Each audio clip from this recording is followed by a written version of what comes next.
Una bendición de Año Nuevo. Sermón predicado la mañana del domingo 1 de enero de 1860 por Charles Spurgeon. Mas el Dios de toda gracia, que nos llamó a su gloria eterna en Jesucristo, después que hayáis padecido un poco de tiempo, Él mismo os perfeccione, afirme, fortalezca y establezca. Primera de Pedro 5, versículo 10. El apóstol Pedro pasa de la exhortación a la oración. Él sabía que la oración marca el fin de la predicación del oyente, pero la predicación del ministro debe ir acompañada siempre de oración. Habiendo exhortando a los creyentes a caminar con firmeza, dobla su rodilla y los encomienda a la vigilancia celosa del cielo, implorando sobre ellos una de las bendiciones más grandes por las que el corazón más afectuoso haya suplicado jamás. El ministro de Cristo debe ejercer dos oficios para el pueblo a su cargo. Debe hablarles por Dios y hablar a Dios por ellos. El pastor no ha cumplido todavía con toda su sagrada comisión cuando ha declarado todo el consejo de Dios. Solo ha completado una mitad. La otra parte la debe desempeñar en secreto, cuando cargue en su pecho, como el sacerdote en tiempos antiguos lo hacía, las necesidades, los pecados, las pruebas y las súplicas de su pueblo delante de Dios. El deber diario del pastor cristiano consiste por un lado en orar por su pueblo y por otro en exhortar, instruir y consolar a ese pueblo. Hay, sin embargo, estaciones especiales cuando el ministro de Cristo se ve constreñido a pronunciar una bendición inusual sobre su pueblo. Cuando un año de tribulación se ha marchado y otro año de misericordia ha comenzado, se nos puede permitir expresar nuestras sinceras congratulaciones porque Dios nos ha preservado y nuestras fervorosas súplicas para 1000 bendiciones sobre las cabezas de aquellos a quienes Dios ha encomendado bajo nuestro cuidado pastoral. Esta mañana he tomado este texto como una bendición de Año Nuevo. Ustedes saben que un ministro de la Iglesia de Inglaterra siempre me proporciona el tema para el Año Nuevo. Él ora mucho antes de seleccionar el texto, y yo sé que hoy está ofreciendo esta precisa oración por todos ustedes. Él constantemente me favorece con un lema, y siempre considero mi deber predicar sobre él y desear que mi pueblo lo recuerde a lo largo de todo el año para que les sirva de báculo de apoyo en el tiempo de su tribulación, como un delicioso manjar, como una oblea con miel, como un trozo del alimento de un ángel que pueda poner sobre su lengua y llevarlo hasta que finalice el año para luego recomenzar con otro dulce texto.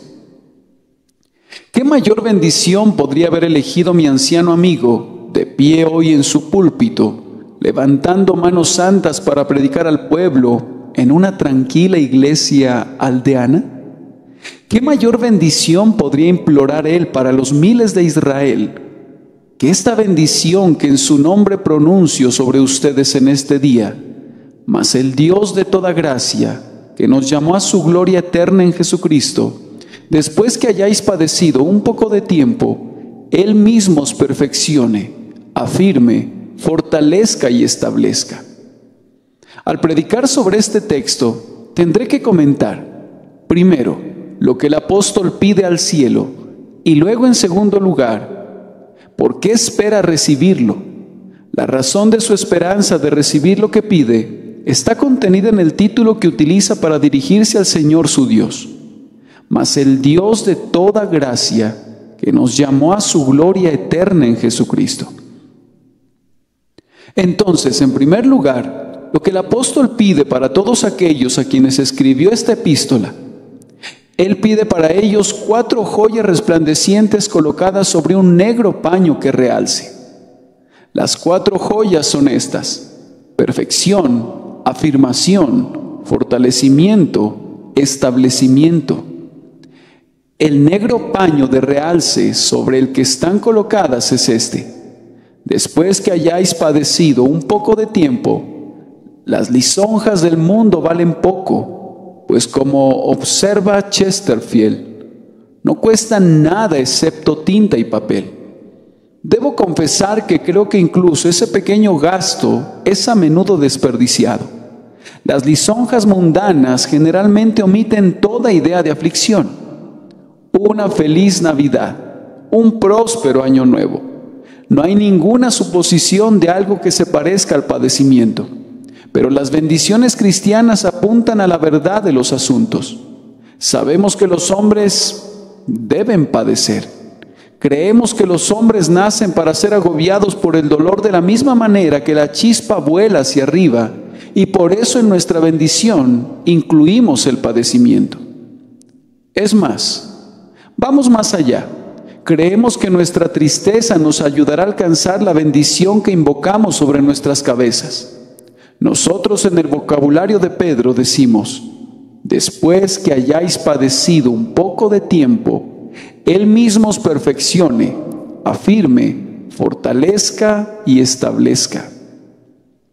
Entiendan entonces que conforme muestre cada una de estas 4 joyas, deben mirarlas y considerar que son deseadas para ustedes, después que hayáis padecido un poco de tiempo. No debemos descartar los sufrimientos, debemos tomarlos de la misma mano de la que recibimos la misericordia, y la bendición muestra una fecha: después que hayáis padecido un poco de tiempo. Ahora la primera joya resplandeciente en esta diadema es la perfección.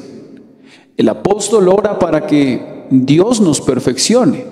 Ciertamente, aunque esta sea una larga oración y la joya sea un diamante de hermosas aguas y de tamaño excepcional, es absolutamente necesario que un cristiano en última instancia llegue a la perfección.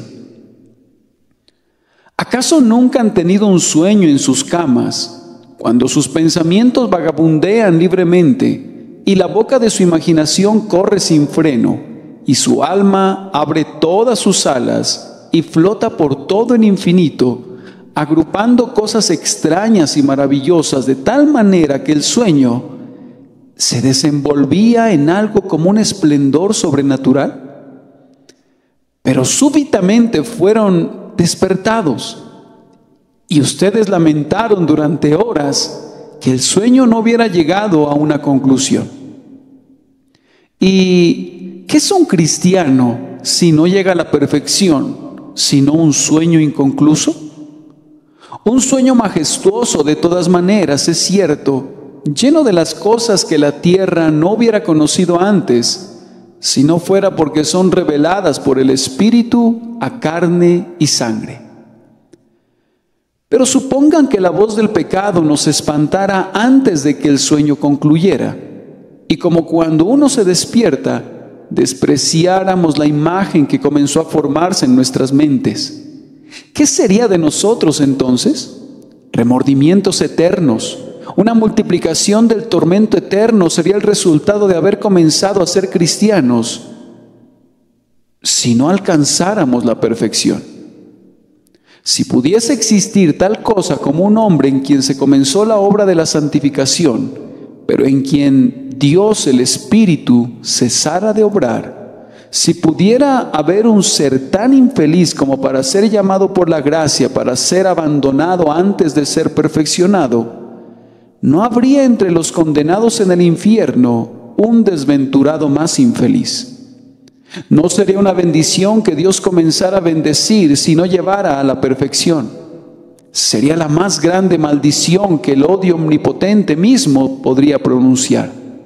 Darle a un hombre la gracia, pero que esa gracia no lo condujera hasta el fin y no lo pusiera con seguridad en el cielo. Yo debo confesar que preferiría soportar los tormentos de ese terrible arcángel, Satanás, por toda la eternidad, que tener que sufrir como uno a quien Dios una vez amó, pero a quien después desechó. Pero eso no sucederá nunca. A quien una vez eligió, Él no lo rechazará. Sabemos que donde Él ha comenzado la buena obra, la perfeccionará hasta el día de Jesucristo. Grandiosa es la oración entonces en la que el apóstol pide que seamos perfeccionados. ¿Qué sería de un cristiano si no fuese perfeccionado? ¿Nunca han visto un lienzo sobre el que la mano del pintor haya bosquejado con atrevido pincel alguna maravillosa escena de grandeza? Vean donde el vivo color ha sido pintado con una habilidad casi sobrehumana. Pero el artista cayó muerto repentinamente y la mano que dibujó milagros de arte quedó paralizada y el pincel cayó. ¿Acaso no es fuente de lamentos en el mundo que alguna vez se haya comenzado una pintura que no pudo ser terminada nunca? ¿No han visto el humano rostro divino en un relieve cincelado en mármol? ¿Han visto la exquisita habilidad del escultor y se han tenido que decir a ustedes mismos, esto será una cosa maravillosa? ¡Qué muestra sin par de habilidad humana! Pero, ¡ay!, nunca fue completada, no se pudo terminar. ¿Y podrían imaginarse cualquiera de ustedes que Dios comenzara a esculpir un ser perfecto y que no lo terminara? ¿Piensan que la mano de la sabiduría divina bosquejaría al cristiano sin completar sus detalles? ¿Acaso Dios nos ha tomado de la cantera como una piedra sin labrar y ha comenzado a esculpir en nosotros y a mostrar su arte divino, su maravillosa sabiduría y gracia, para luego echarnos fuera? ¿Acaso fallará Dios? ¿Dejará acaso que sus obras sean imperfectas? Lectores, señalen si pueden algún modo que Dios haya abandonado sin poder terminar. ¿Hay alguna partícula en su creación en la que Dios haya comenzado a construir algo, pero que haya sido incapaz de concluirlo? ¿Acaso dejó incompleto a algún ángel? ¿Hay acaso una sola criatura de la que no se pueda decir, es muy buena? Y se dirá de la criatura formada dos veces, del elegido de Dios, del comprado con su sangre, se dirá, el Espíritu comenzó a obrar en el corazón de este hombre, pero el hombre fue más poderoso que el Espíritu y el pecado venció a la gracia. Dios tuvo que huir y Satanás triunfó y el hombre nunca fue perfeccionado. Oh, queridos hermanos míos, la oración será oída. Después que hayan padecido un poco de tiempo, Dios los perfeccionará, si Él ha comenzado la buena obra en ustedes. Pero amados, debe ser después que hayan padecido un poco de tiempo. No podrán ser perfeccionados excepto por el fuego. No hay otra forma de quitarle su escoria y sus impurezas, sino por medio de las llamas del horno de la aflicción. Hijos de Dios, su insensatez está tan ligada a sus corazones que nada sino la vara puede extirparla. Es a través de los moretones de sus heridas que su corazón es mejorado. Deben pasar por la tribulación para que por medio del Espíritu pueda funcionar como fuego refinador para ustedes, para que una vez purificados, santos, acrisolados y lavados, comparezcan delante del rostro de Dios, exentos de toda imperfección y libres de toda corrupción interna. Procedamos ahora a la segunda joya de la bendición, afirmación. No es suficiente que el cristiano haya recibido una perfección proporcional, si no es afirmado. Ustedes han visto un arco en el cielo cuando se hace visible sobre la llanura. Sus colores son gloriosos y sus matices son raros. Aunque lo hemos visto muchísimas veces, nunca deja de ser algo bellísimo y un gozo por siempre. Pero qué lástima del arco iris, no está afirmado. Se desvanece y he aquí, ya no está. Los bellos colores ceden paso a las nubes aborregadas y la bóveda celeste ya no brilla con los tintes del cielo. No está afirmado. ¿Cómo puede ser eso? Algo que está hecho de rayos pasajeros de sol y gotas inestables de lluvias, ¿cómo podría permanecer? Y fíjense en esto, entre más bella es la visión, más desconsolada es la reflexión cuando esa visión se desvanece y no queda nada sino oscuridad. Entonces, ser afirmado es un deseo muy necesario para el cristiano. De todas las concepciones conocidas de Dios, junto a su Hijo encarnado, no dudó en proporcionar al cristiano la más noble concepción de Dios. Pero si esta concepción no fuera sino un arco iris pintado en la nube para desaparecer para siempre, no valdría nada el día en el que nuestros ojos fueron atraídos a ver la inasequible, con una sublime visión que pronto se va a derretir. El cristiano no es mejor que la flor del campo que hoy está y que se seca cuando se levanta el sol con calor abrasador, a menos que Dios lo afirme. ¿Cuál es la diferencia entre el heredero del cielo, el Hijo de Dios comprado con su sangre, y la hierba del campo? Oh, que Dios les otorgue esta rica bendición, para que no sean como el humo de una chimenea, que es rápidamente dispersado por el viento. Que su bondad no sea como la nube mañanera, ni como el rocío temprano que se evapora, sino que sean afirmados y que cada bien que tengan sea un bien permanente. Que su carácter no sea como las letras escritas sobre arena, sino una inscripción en la roca. Que su fe no sea como la urdimbre sin marco de una visión, sino que esté construida con material de piedra que aguantará ese horrible incendio que consumirá la madera, el heno y la hojarasca del hipócrita.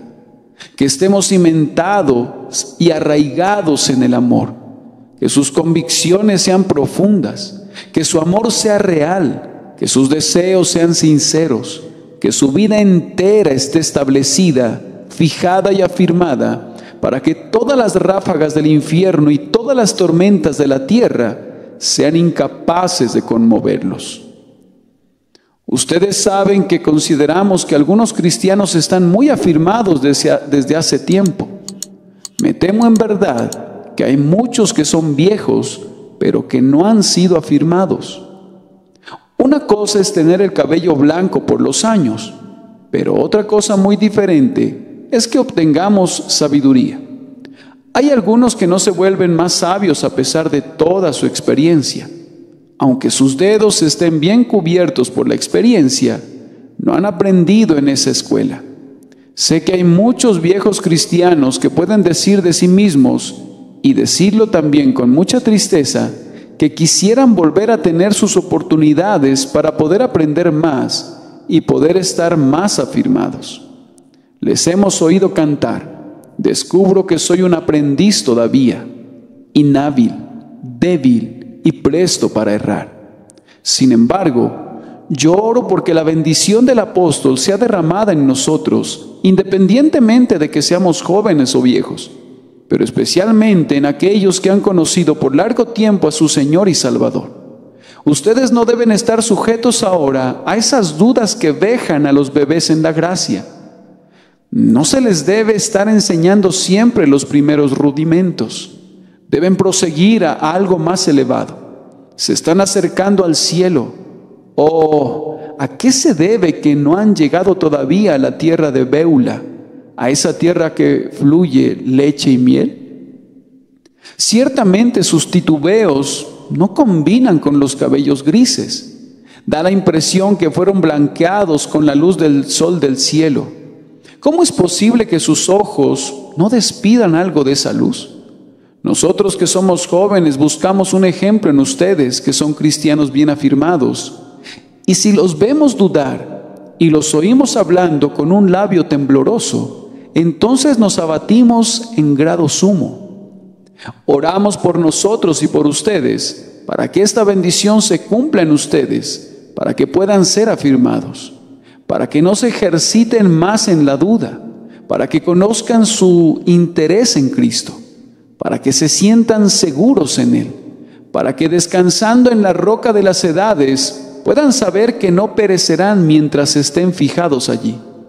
De hecho, oramos por todos, independientemente de su edad, porque nuestra esperanza esté fijada únicamente en la sangre y la justicia de Jesús, y que esté tan firmemente arraigada que no sea sacudida jamás, sino que seamos como el monte de Sión, inconmovible y que permanece para siempre. De esta manera he comentado sobre la segunda joya de esta bendición. Pero fíjense, no podemos obtenerla sino después de haber padecido un poco de tiempo. No podemos ser afirmados excepto por medio del padecimiento. Es inútil esperar que estaremos bien arraigados si los vientos de marzo no han soplado sobre nuestras cabezas. No esperemos que el joven roble eche sus raíces tan profundamente como el roble viejo. Esos viejos nudos en las raíces, esos extraños quiebres de las ramas, todos hablan de las muchas tormentas que han azotado al ventus árbol. Pero son indicadores también de las profundidades a las que se han sumergido las raíces. Y todos le dicen al leñador que espere partir primero una montaña que arrancara ese roble de raíz. Debemos padecer un poco de tiempo para luego ser afirmados. Ahora vamos a comentar la tercera bendición, que es fortalecimiento. Hermanos, esta es también una bendición muy necesaria para todos los cristianos. Hay algunos caracteres que parecen estar fijados y afirmados, pero todavía carecen de fuerza y de vigor. ¿Me permiten darles un retrato de un cristiano sin fuerzas? Allí lo tienen. Él ha apoyado la causa del Rey Jesús. Se ha puesto su armadura. Se ha alistado en el ejército celestial. ¿Pueden observarlo? Está perfectamente armado de la cabeza a los pies y lleva consigo el escudo de la fe. ¿Pueden ver también cuán firmemente está afirmado? Mantiene su lugar y no será movido de allí. Pero véanlo, cuando usa su espada, golpea con muy poca fuerza. Su escudo, aunque lo sostenga tan firmemente como su debilidad se lo permita, tiembla en su puño.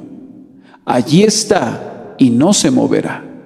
Sin embargo, cuán tambaleante es su posición. Sus rodillas chocan entre sí con espanto cuando oye el sonido y el ruido de la guerra y del tumulto. ¿Qué necesita ese hombre? Su voluntad es correcta y su corazón está puesto plenamente en las cosas buenas. ¿Qué necesita? Pues necesita fuerza. El pobre hombre es débil y semeja a un niño, ya sea porque ha sido alimentado con comida desabrida e insustancial, o por causa de algún pecado que lo ha acosado. No tiene la fuerza ni la vitalidad que debería morar en un cristiano. Pero una vez que la oración de Pedro sea respondida para él, cuán fuerte se volverá. En todo el mundo no hay criatura tan fuerte como un cristiano cuando Dios está con él. Habla de Behemoth. No es sino algo muy pequeño. Su poder es debilidad cuando se le compara con el creyente. Habla del Leviatán, que hace que el abismo sea blanco. Él no es el jefe de los caminos de Dios. El verdadero creyente es más poderoso que él. ¿Nunca has visto al cristiano cuando Dios está con él? Huele la batalla desde lejos y clama en medio del tumulto. ¡Ajá! ¡Ajá! ¡Ajá! Se ríe de todas las huestes enemigas. O si lo comparamos con Leviatán, si es arrojado en un mar de tribulación, da latigazos por todos lados y hace que el abismo se vuelva blanco con bendiciones. Las profundidades no le sobrecogen, ni teme a las rocas. Tiene la protección de Dios a su alrededor y las aguas no pueden ahogarle. Es más, se vuelven un elemento de deleite para él, cuando por la gracia de Dios se regocija en medio de las altas ondas. Si quieren una prueba de la fortaleza de un cristiano, solo tienen que revisar la historia y podrán ver cómo los creyentes han apagado la violencia del fuego, han cerrado las bocas de los leones, han agitado sus puños delante de la torva muerte, se han reído hasta el desprecio de los tiranos y han batido en retirada a los ejércitos enemigos por medio del poder superior de la fe en Dios. Ruego a Dios, hermanos míos, que los fortalezca este año. Los cristianos de esta época son seres muy débiles.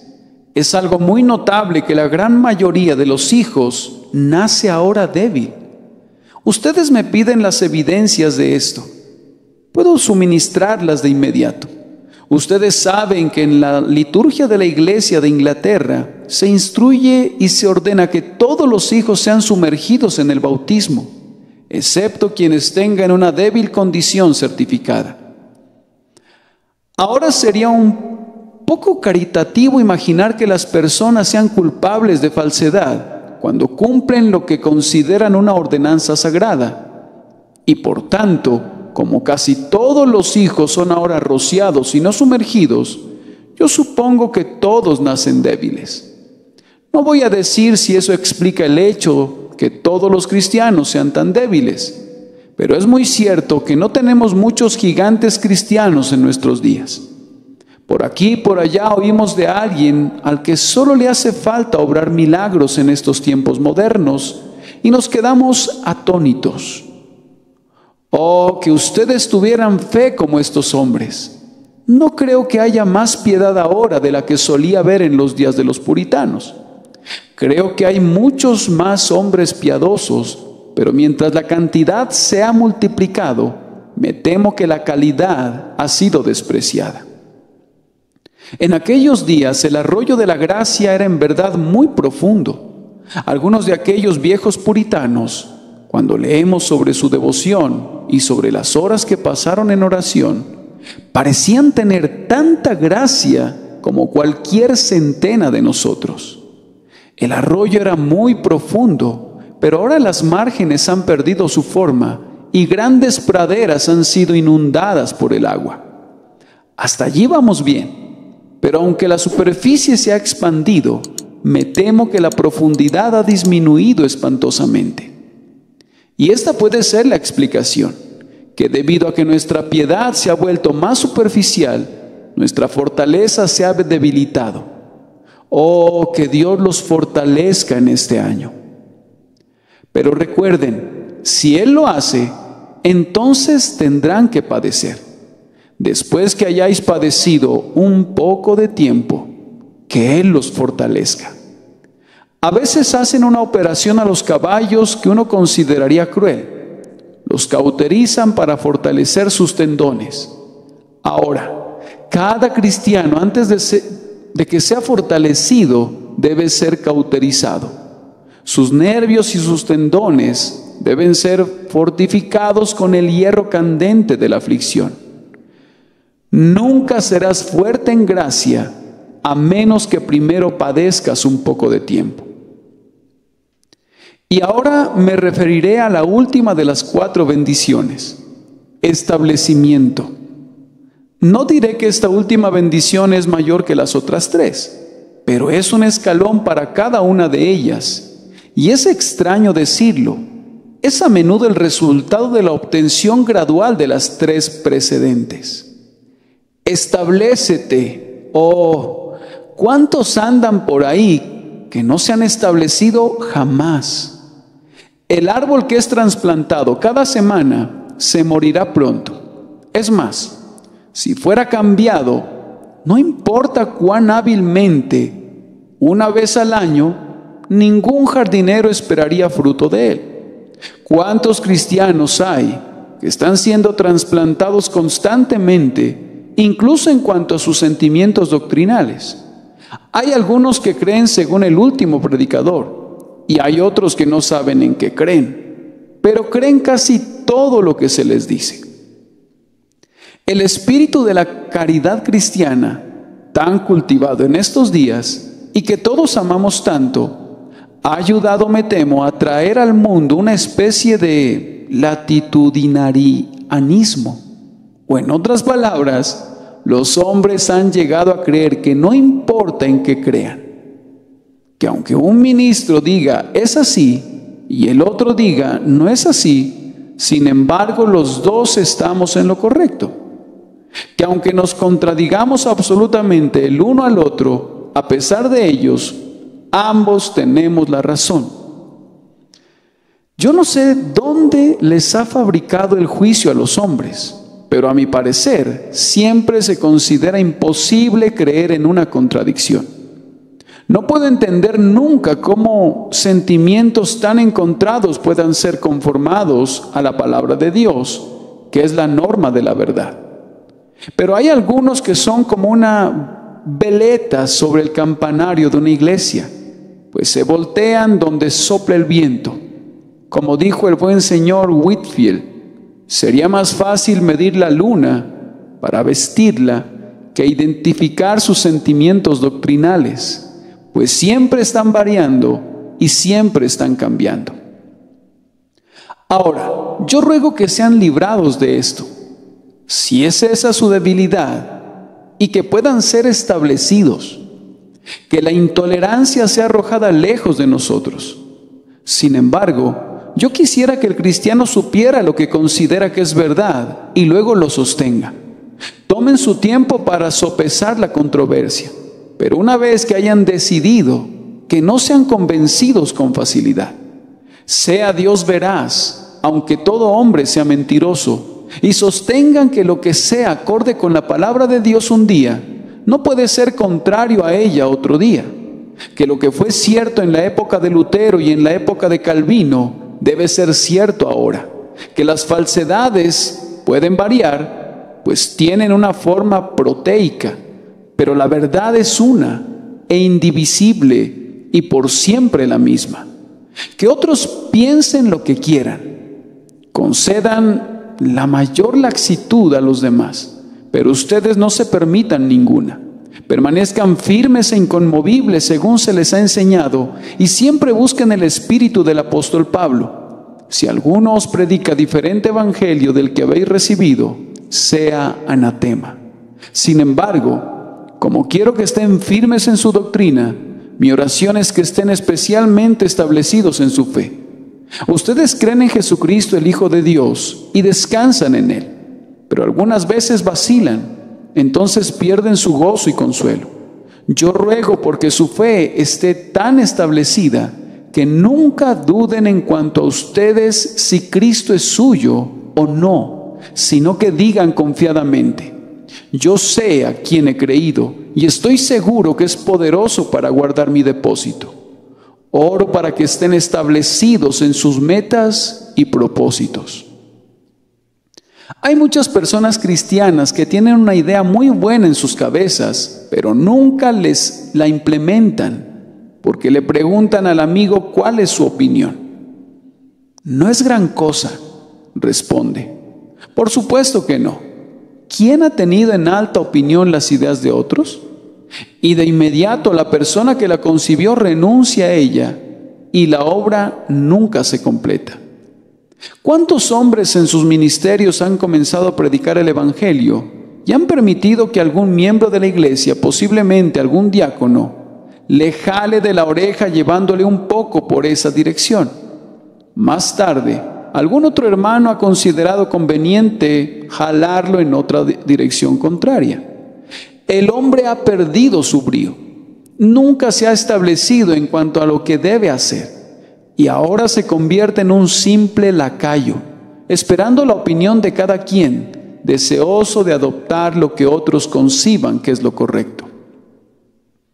Ahora les ruego que estén establecidos en sus metas. Vean cuál es el nicho que Dios quiere que ocupen. Párense allí y no se salgan a pesar de todas las burlas que les lluevan. Si creen que Dios les ha llamado a una obra, háganla. Si los hombres les ayudan, denles gracias. Si no les ayudan, díganles que se aparten de su camino o serán atropellados. Que nada los intimide.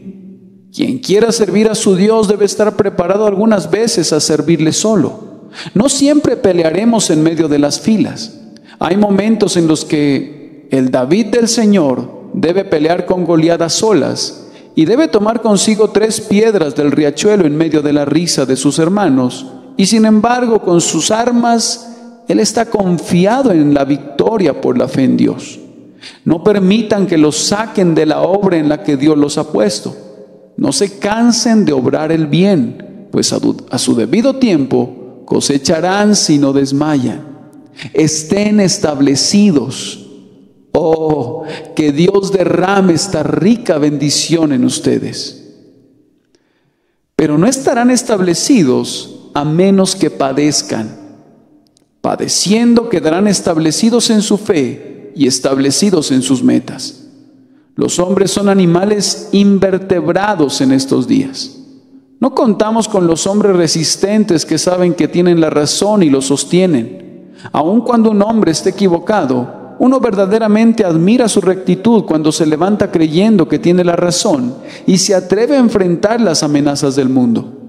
Pero cuando un hombre tiene la razón, lo peor que le puede pasar es que sea inconstante, que vacile, que los hombres lo intimiden. Arroja eso lejos de ti, oh caballero de la Santa Cruz, y sé firme si quieres salir victorioso.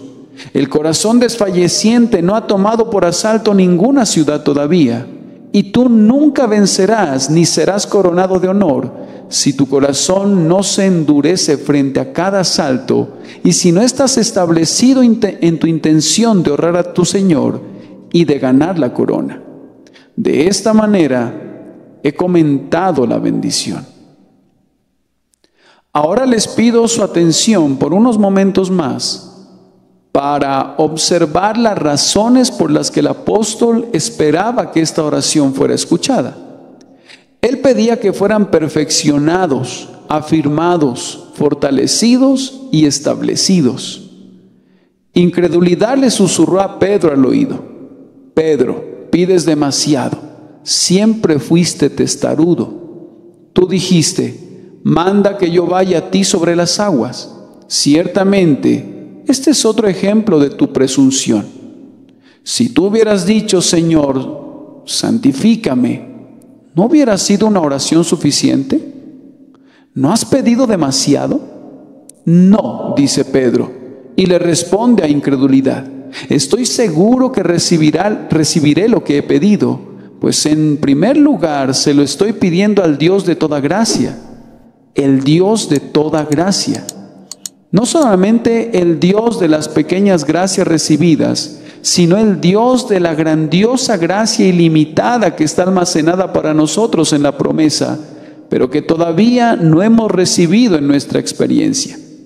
El Dios de toda gracia, de la gracia que revive, que convence, que perdona, que cree, el Dios de la gracia que consuela, apoya y sostiene. Ciertamente, cuando venimos a Él, no podemos venir pidiendo demasiado. Sí, Él es el Dios, no de una gracia ni de dos gracias, sino de todas las gracias. Sí, en Él está almacenado un suministro infinito, ilimitado, inacabable. ¿Cómo podríamos pedir demasiado, aunque pidamos que lleguemos a ser perfectos? Creyente, cuando estés de rodillas, recuerda que vas hacia un rey, que tus peticiones sean grandes. Imita el ejemplo de un cortesano de Alejandro, que cuando se le dijo que podía recibir lo que pidiera como recompensa por su valor, pidió una suma de dinero tan grande que el tesorero de Alejandro rehusó entregársela sin hablar primero con el monarca. Cuando vio al monarca, éste sonrió y le dijo: en verdad es demasiado eso que pide, pero no es demasiado para que Alejandro se lo conceda. Lo admiro por su fe en mí. Entrégale todo lo que pida. Me atreveré a pedir que mi temperamento airado me sea quitado, que mi terquedad sea extirpada y mis imperfecciones sean cubiertas. ¿Puedo pedir ser semejante a Adán en el huerto? No, más aún, tan puro y perfecto como Dios mismo. ¿Puedo pedir que un día camine por las calles de oro y ceñidos con las vestiduras de mi Salvador, santo como el santo, estar en el pleno brillo de la gloria de Dios y clamar: ¿quién acusará a los escogidos de Dios? Sí, puedo solicitarlo y lo tendré, pues Él es el Dios de toda gracia. Miren de nuevo el texto y vean otra razón por la que Pedro sabía que su oración sería escuchada. Mas el Dios de toda gracia que nos llamó. Incredulidad podría haberle dicho a Pedro: Ah, Pedro, es verdad que Dios es el Dios de toda gracia, pero Él es una fuente cerrada como aguas selladas. Ah, dice Pedro, ven acá, Satanás. No saboreas las cosas de Dios. No es una fuente sellada de toda gracia, pues ha comenzado a fluir. Mas el Dios de toda gracia que nos llamó. El llamamiento es la primera gota de misericordia que ha caído en los labios sedientos del moribundo. El llamamiento es el primer eslabón de oro de la cadena sin fin de eternas misericordias. No el primero en orden de tiempo con Dios, sino el primero en orden de tiempo con nosotros. Lo primero que conocemos de Cristo en su misericordia es que Él clama: venid a mí todos los que estáis trabajados y cargados, y que por medio de su dulce espíritu se dirige a nosotros de tal forma que obedecemos al llamado y venimos a Él. Ahora observen, si Dios me ha llamado, puedo pedirle que me afirme y me guarde. Puedo pedirle que conforme transcurran los años, mi piedad no se extinga. Puedo pedir que la zarza arda, pero que no se consuma, que la tinaja de harina no escasee y la vasija de aceite no disminuya. Me atreveré a pedir que hasta la última hora de mi vida pueda ser fiel a Dios, porque Dios es fiel conmigo. Sí, puedo pedirlo y también lo obtendré, porque el Dios que llama da el reposo. Porque a los que antes conoció, también los predestinó. Y a los que predestinó, a estos también llamó. Y a los que llamó, a estos también justificó. Y a los que justificó, a estos también glorificó. Piensa en tu llamamiento, cristiano, y ten ánimo, porque irrevocables son los dones y el llamamiento de Dios. Si Él te ha llamado, nunca se arrepentirá de lo que ha hecho, ni cesará de bendecir, ni cesará de salvar. Pero creo que hay una razón todavía más poderosa. Mas el Dios de toda gracia que nos llamó a su gloria eterna. Querido lector, ¿te ha llamado Dios? ¿Sabes para qué te ha llamado? Primero te llamó a la casa de la convicción, donde te hizo sentir tu pecado. Luego te llamó a la cima del Calvario, donde viste realmente tu pecado expiado y tu perdón sellado con la sangre preciosa. Y ahora Él te llama. ¿Y a dónde te llama? Oigo una voz hoy. La incredulidad me dice que hay una voz que me está llamando a las ondas del Jordán. Oh, incredulidad. Es verdad que mi alma tiene que vadear a través de las ondas tormentosas de ese mar. Pero la voz proviene de las profundidades de la tumba, proviene de la gloria eterna, allí donde Jehová se sienta resplandeciente en su trono. Rodeado de querubines y serafines, desde esa brillantez que los ángeles no se atreven a mirar, escucho una voz. Ven a mí, pecador lavado con la sangre, ven a mi gloria eterna. Oh cielos, ¿no es este un maravilloso llamado?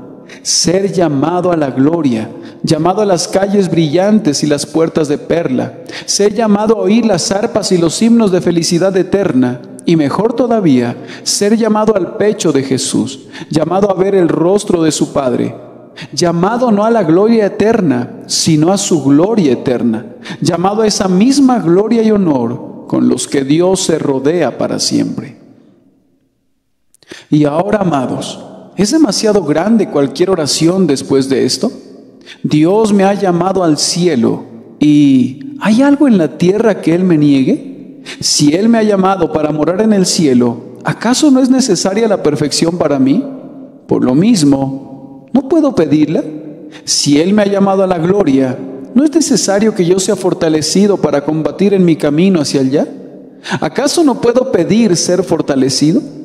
Es más, si hay en la tierra una misericordia demasiado grande para que piense en ella, demasiado grande para que la conciba, demasiado pesada para que mi lengua la lleve delante del trono de oración, Él hará por mí muchísimo más abundantemente de lo que yo pueda pedir o que pueda imaginar jamás. Sé que lo hará, pues me ha llamado a su gloria eterna. La última razón por la que el apóstol esperaba que su bendición fuese derramada es esta: que nos llamó a su gloria eterna en Jesucristo. Es un hecho singular que ninguna promesa es tan dulce para el creyente como aquella en la que el nombre de Cristo es mencionado. Si tengo que predicar un sermón de consuelo para cristianos deprimidos, nunca elegiría un texto que no me permitiera guiar a la persona deprimida a la cruz. ¿No les parece demasiado, hermanos y hermanas, este día que el Dios de toda gracia sea su Dios? ¿Acaso no sobrepasa su fe que Él efectivamente los haya llamado a ustedes? ¿No se preguntan a veces si en verdad han sido llamados? Y cuando piensan en la gloria eterna, surge la pregunta: ¿la gozaré alguna vez? ¿Alguna vez veré el rostro de Dios con aceptación?